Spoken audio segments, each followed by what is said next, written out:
On November 2nd, several thousand protesters participated in Occupy Oakland's general strike.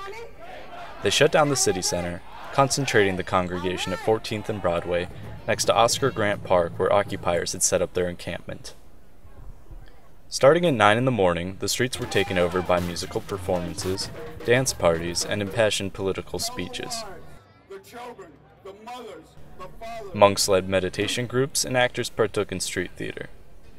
A number of marches were organized throughout the day. Protesters made stops at the State Building and a few banks along the way. Many participants advocated the death of capitalism, but some simply promoted the transfer of money out of big banks and into local credit unions. Everyone had his or her own reason to be there. At 4 p.m., the main event commenced. The crowd began to march to the port of Oakland, which they aimed to shut down for the night.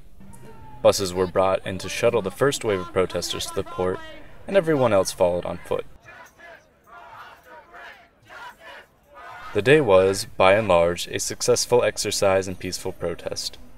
Though some people were there just for the party, the majority of the day passed without incident. Unfortunately, a small fraction of participants arrived with the sole intent of stirring up trouble. Donning bandanas and gas masks, a few came just to fight the cops.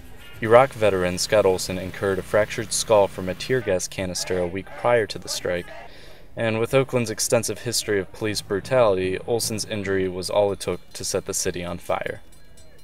The pickets at the port succeeded in peacefully shutting down operations, but hours later, back in the Oakland city center, violence was inevitable.